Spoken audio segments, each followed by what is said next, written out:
سلامات عني حبلي إذا خبركم من فتوات انت خطاتلت مدب سابوين تاي مسلمون كم تلمود نزعلت الزحرنا يوم حصرتن اوان ونزلنا مزيناتات حزنا لكم مسينا لنا نسنا يمكتالكم نعدم فلما قندنا تاتمنا بخم كنبل ብሔራዊ ክልላዊ መንግስቲ ትግራይ ከካይዶ ጸንሐ ጉባኤኡ ብምዝዛም መግለጽ ዘርጊሕሎ ኣብ መግለጺኡ ብርክት ዝበሉ ወሰንቲ ነጥብታት ኣልዕልሎ ዝርዝሩ ክናስምዐኩም ኢና ብኻሊእ ገጽ ፋኖ ትር ዝበለ መግለጺ ኣንጻር ስርዓት ብልጽግና ዘርጊሕሎ ኣብዚ ጉዳይ እውን ዝርዝር ሓበሬታ ክነካፍለኩም ኢና ኣብ ክልል ዓፋር ኣንጻር ስርዓት ብልጽግና ዘቕንዐ ከቢድ ናይ ተቃውሞ ምንቅስቃስ ይረአ ከም ዘሎ ተገሊጹሎ ብዛዕባ እውን ዝርዝር ተወሳኺ ሓበሬታ ክነካፍለኩም ኢና ካብዚ ብተወሳኺ እውን ኣብ ውሽጢ ዓድን ወፃእ ዜናታት ዘድህብን ካብዚ ብተወሳኺ እውን ምስ ቢዝነስ ዜናታት ዝተኣሳሰሩ ተወሳኺ ሓበሬታ ክነካፍለኩም ኢና ሓቢርኩም ናጽንሑ ላይክ ኮሜንት ሼር ሰብስክራይብ ምግባር ከይትዘንግዑ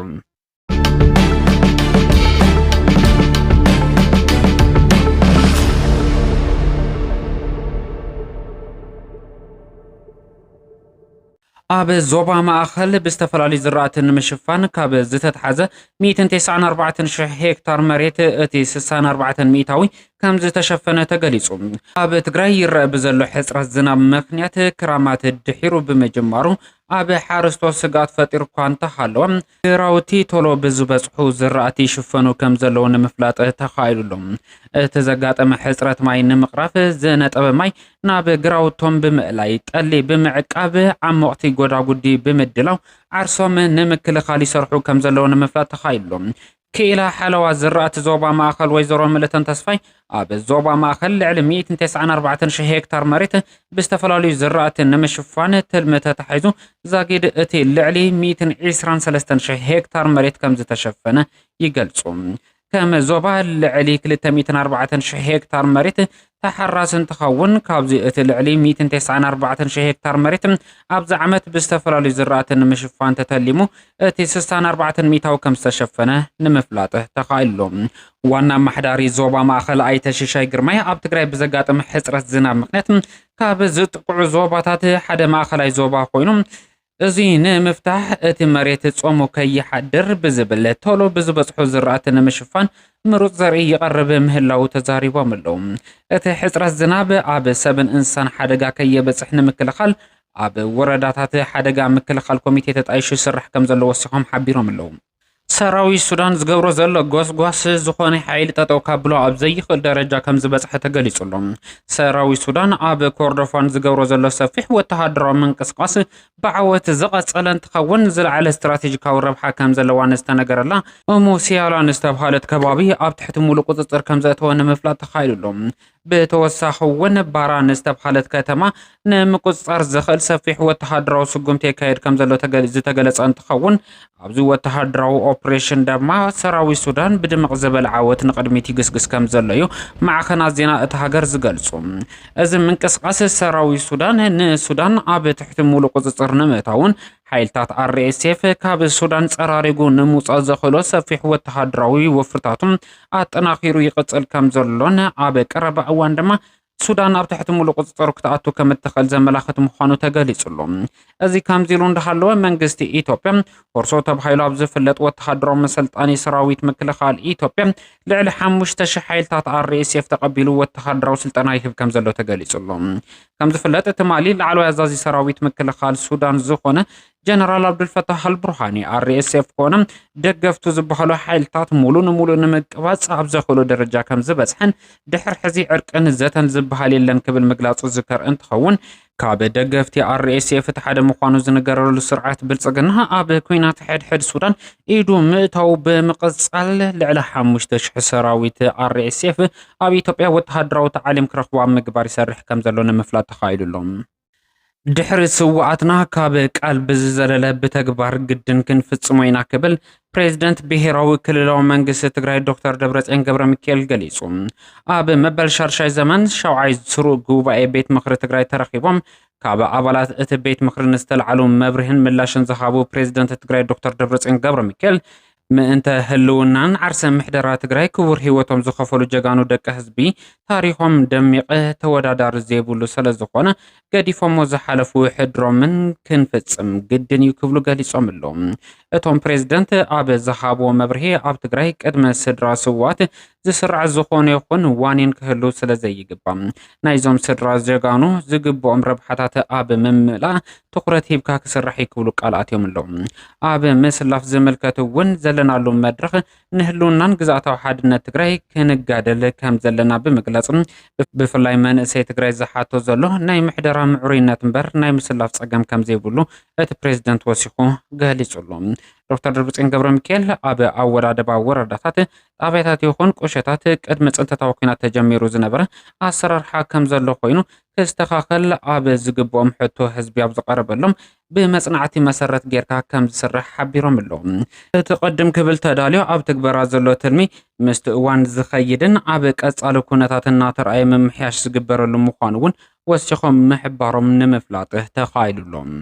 እዚ ከምዚሉ እንዳሃለወ ፕሬዝደንት ብሄራዊ ክልላዊ መንግስቲ ትግራይ ዝኾኑ ዶክተር ደብረጽዮን ገብረ ሚካኤል ሎሚ 18 ሓምለ 2018 ዓ.ም ብኣቆጻጽራ ግዝ ኣብ ዝተኻየደ መበል ሻድሻይ ዘመን ሻውዓይ ስሩዕ ጉባኤ ተረኺቦም ኣብ ዘቕረብዎ ጸብጻብ ኩሎም ናይ መኸተ ዓቕምታትና ብምጥንኻር ዝተመዛበሉ ወገናትና ይኹኑ ሉዓላዊ ግዝኣትና ኣብ ምምላስ ዝተሓሰየ ቁጠባ ትግራይ ንምሕዋይ ናይ ትግራይ ሰላም ንምርጋዕ ዝያዳ ንምጥንኻር መንግስቲ ትግራይ በርቲዑ ከም ዝሰርሕ ጠቒሶም ኣለዎም። እቶም ፕሬዝደንት ወሲኾም ውሽጣዊ ሓድነት ትግራይ ብልዝብል ምርዳእ ንምፍታሕ መንግስቲ ትኩረት ካብ ዝገበረሎም ቀንዲ ዕማማት ምዃኑ ዘፍለጡ እንትኾኑ መዚ ብምትእሳር ውሽጣዊ ሓድነት ተጋሩ ኮነ ተባሂሉ ንምዝራግ ብጸለእቲ ክስርሐሉ መጽንሑ ዝገለጹ እቶም ፕሬዝዳንት ብጉሩሕ ይኹን ብገርህ ዝረአ ኣፈላላየት ፖለቲካ ትግራይ ብሰላም ዘተ ንምፍታሕ መንግስቲ ትግራይ ከም ዝሰርሐሉ ገሊጾም ኣለዎም። መንግስቲ ትግራይ ብትኩረት ካብ ዝሰርሐሎም ጉዳያት ሓደ ምርጋጽ ልዕልነት ሕጊ ኮይኑ ብፍላይ ድማ ብግዕዚና ዝተመራስሐ ኩሉ ኣካል ካብ ተሓታትነት ከም ዘየምልጥ ገሊጹሎም። መንግስቲ ትግራይ ኣብዚ ሕዚ ሰዓት ባዶ ካዝና ተቐቢሉ ዝቕጽል ዘሎ ብምዃኑ ኣብ ዙርያ ሃብቲ ምትእኻብ ብፍሉይ ትኩረት ከም ዝንቀሳቐስ ዝገለጹ እንትኾኑ ብፍላይ ድማ ዘፈር ማዕድን ትግራይ ዝዓበየ ግደ ከም ዝህልዎ ኣገንዚቦም ኣለዎም። ዓፋር ኣንጻር ስርዓት ብልጽግና ዘቕንዐ ከቢድ ናይ ተቃውሞ ሰላማዊ ሰልፊ ተኻይዱ ኣብ ክልል ዓፋር ሎም ዓንታ 18 ሓምለ 2018 ዓ.ም ብኣቆጻጽራ ግዝ ከባቢ ሰዓት 4 ኣጋ ወጋሕታ ኣብቲ ክልል ገዋኒ ተባሂሉ ኣብ ዝፍለጥ ከተማ መንገዲ ንንውሕ ዝበለ ሰዓት ብምዕጻው መሃያ ይከፈለና ካብዚ ብተወሳኺ እቲ ስርዓት ኣብ ልዕሊና ዘብጽሖ ዘሎ በደልን ግፍዕን ቅትለትን ጠጠው የብል ዝብል ተቃውሞ ከም ዘስምዑ ተገሊጹሎም። ህዝቢ ዓፋር ካብቲ ዝገብሮ ሰላማዊ ናይ ተቃውሞ ምንቅስቓስ ብተወሳኺ መንእሰይ ወዲቡ ኣንጻር ስርዓት ብልጽግና ብረታዊ ቃልሲ ንምጅማር ኣብ ዘኽእሎ ደረጃ ከም ዝበጽሐ ብተደጋጋሚ ዘርጋሕናዮም ሓበሬታታት የመላኽቱ እዮም። ብፍላይ ድማ ኣጉጉማ ብዝብል ኣወዳደባ ዝፍለጥ ዕጡቕ ሓይሊ ዓፋር ኣብ ዝቐረበ እዋን ኣንጻር ስርዓት ብልጽግና ናብ ብረታዊ ቃልሲ ንምእታው ምሉእ ምድላው ከም ዝዛዘመ ክገልጽ ምጽንሑ ዝከር እንትኸውን ህዝቢ እቲ ክልል እውን ብስርዓት ብልጽግና ዝፍጸመ ዘሎ ብርከት ዝበሉ ግፍዕታት ብምቅዋም ሎብ መዓንቲ እስካዕ መንገዲ ምዕጻው ዝበጽሐ ስፍሕ ዝበለን ጥንኩር ዝተባሃለሉ ናይ ተቃውሞ ምንቅስቓስ ኣካይዶም እዮም። ፋኖ ንሃገራዊ ዘተ ኢትዮጵያ ከም ዘይቅበሎ አረጋጊጹ ብሄራዊ ምንቅስቃስ ፋኖ አምሓራ ኣብዚ ሕዚ እዋን ኣብ አዲስ አበባ ብኮሚሽን ሃገራዊ ዘተ ኢትዮጵያ ዝካየድ ዘሎ ዋዕላ ንመንግስቲ ብልጽግና ንምሕጋዝ ዝተዳለወ ፖለቲካዊ ድራማ እምበር حقኛ ሃገራዊ ዘተ ይኾነን ክብል ነቒፉሉ እቲ ምንቅስቃስ ሎም 18 ሓምለ 2018 ዓ.ም ብኣቆጻጽራ ገዛብ ዘውጽኑ ዝበለ መግለጺ ኣብ ኢትዮጵያ ኩለ መዳያዊ ሃገራዊ ዘተ ከም ዘድልኳ እንተተኣመነ እቲ ሕዚ ዝካየድ ዘሎ መስርሕ ግን ንኹሉ ዘሳተፈን ገለልተኛን ኣካል ዘይመርሖ ክብል ይነቅፍ ፋኖ ኣብቲ ነዊሕ መግለጺኡ ከም ዝሓበሮ ሃገር ኣብ ውሽጢ ኩናት መምዝባልን ሰብኣዊ ቅልውላውን እናሃለወት ዘተ ምክያድ ንህዝቢ ንምድንጋር ዝግበር ፕሮፓጋንዳዊ ስራሕ እዩ ዝበለ እቲ መግለጺ መንግስቲ ብልጽግና ድሕሪ ምርጫ 2026 ፖለቲካዊ ሕጋውነት ስኢኑ እዚ ዘተ እዚ ስልጣን ንምንዋሕ ዝጥቀመሉ ዘሎ ሜላ ክብል ይነቅፍ እቲ ሃገራዊ ኮሚሽን ዘዳለወ ዘተ ነፃ ይኾነን ክብል ዝገልጽ ፋኖ ብመንግስቲ ዝተጣየሸን ንረብሓ መንግስቲ ጥራሕ ዝሰርሕ ኣብቲ ዘተ ብስም ህዝቢ ኣምሓራ ዝሳተፉ ዘለዎም ውልቀ ሰባትን ውዳበታትን ድማ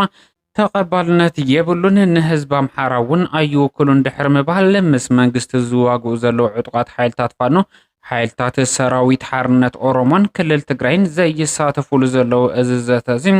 ኣብ ኣሳታፍነቱ ከቢድ ሕቶ ኣበጊሱ ቀፂሉ ይርከብ። ብሓፈሻ ብሄራዊ ምንቅስቃስ ፋኖ ኣምሓራ ንህዝቢ ኣምሓራ ቃልሱ ክቅፅል ፃውዒት ዘቕረበ ክኾን ከሎ ኣህጉራዊ ማሕበረሰብ ድማ ነዚ ዘይሕጋዊ ዝበሎ መስርሕ ከይድግፍን መሰጋገር መንግስታዊ ኢትዮጵያ ንክምስረት ድጋፍ ክገብር ፃውዒት ኣቕሪቡሎ። እዚ ሃገራዊ ዋዕላ ካብ ሓምለ 15 ጀሚሩ ኣብ ኣዲስ ኣበባ ብሰበስልጣናት መንግስቲ ተመሪቑ ዝተጀመረ ኮይኑ ንሰለስተ ሰሙን ዝጸንሕን ዝካየድን ዘሎ መድረኽ ምዃኑ ንምፍላጥ ተኻኢሉሎ። ይኹን እምበር ኣብ ውፅኢታዊነቱ ሚድያታት ብልጽግና ዝተፈላለዩ ሹማት ዋላ እኳ እንተሃብዎ ኣብ ባይታ ዘሎ ሓቂ ግን ካብዚ ብተቃራኒ ኮይኑ ቀፂሉ ይርከብ። ሁማን ራይትስ ዎች ኣብ ዌስት ባንክ ዝሰፈሩ ዜጋታት እስራኤል መጥቃዕቲ ይፍጸሞም ከም ዘሎ ኣቃሊሖም። ተጠባቂ ሰብኣዊ መሰል ሁማን ራይትስ ዎች ኣብ ከባቢ ዌስት ባንክ ዝርከቡ ዜጋታት እስራኤል ዝፍጸሞም ዘሎ መጥቃዕቲ እናወሰኸ ብምምፁም ተወሳኺ ጥፍኣት ክስዕብ ከም ዝኽእል ኣጠንቂቑሎም። እቲ ውድብ ኣብ 17 ሓምላዊ ዘውፅኦ መግለፂ ኣብ ጥቃ ነብሉስ ኣብ ዝርከብ ታል ኣብ ዝተብሃለ ቁንሸት ፊሊስጤም ብዝተፈጸመ ክልተ መጥቃዕትታት ህይወት 4 ፍልስጤማውያንን ክልተ እስራኤላውያንን ከም ዝሓለፈ ገሊጹሉ። እቲ ጉጅለ መሰል ተጣበቕቲ ከም ዝሓበሮ እቲ ኣብ ዝቐረበ እዋን ዝተፈጸመ መጥቃዕቲ ኣብቲ ከባቢ ዝነበሩ ዕጡቃት እስራኤል ኣብ ልዕሊ ዜጋታት ፍልስጤም መጥቃዕቲ ዝፈጸምሉ ሰራዊት እስራኤል ድማ ኣብቲ መጥቃዕቲ ዝተሳተፈሉ ወይ ከዓ ኣብ መንጎ ካብ ምእታው ዝተቆጠመሉ ፍጻመ ከም ዝነበረ ኣመላኺቱሎ። ኣብቲ መጥቃዕቲ ሓላፍነት ዘለዎም ሰባት ብዙሓት እውን ካብ መንግስቲ እስራኤል ድጋፍ ሕጊ ገንዘብ ንውሃታዊ ሓገዝ ከም ዝረኸቡ ከም ዝተገለጸ እቲ መግለፂ ወሲኹ ይሕብር። ኣብ ዌስት ባንክ ካብ ዕለት 12 እስከ 17 ሓምለ ዝተቐተሉ ፍልስጤማውያን ቁፅሪ 10 ከም ዝበፅሐ ድማ ተገሊጹሉ። እቲ ውድብ ሓበሬታ ሰብኣዊ ጉዳያት ውድብ ሕቡራት መንግስታት ብምጥቃስ ኣብ 2026 ክሳብ 12 ሓምለ ኣብ ዘሎ እዋን ኣብ ዌስት ባንክ 68 ፍልስጤማውያን ዝተቐተሉ ክኾኑ ከለዉ ካብዚኣቶም ብውሕዱ እቶም 13 ኣብቲ ከባቢ ብዝሰፈሩ ሰባት ዝተቐተሉ ምዃኖም ተሓቢሩሎም። ኣብ እስራኤል ዘሎ መንግስቲ እስራኤል ኣብ ጥቅምቲ 2022 ስልጣን ካብ ዝሕዝ ጀሚሩ መጥቃዕቲ ዜጋታት እስራኤል ምውሳኹ ይጥቀስ። ብፍላይ ድማ ኣብ ወርሓት መጋቢትን መያዝያን 2026 ልዑል መጠን ከም ዝተመዝገበ ንምፍላጥ ተኻኢሉሎም። እቲ ውድብ ምግብታት መሬት ምምሕዳር ሰፊሕ ንብረት ምብታን መስርሕ ዘርኢ ምጽራይ ኣካል ኣቐዲሙ ብሰፈርቲ ዝፍጸሙ ዘሎ መጥቃዕቲ ከም ዝኾነ መጠንቀቕታ ምሃቡ ተገሊጹሎም።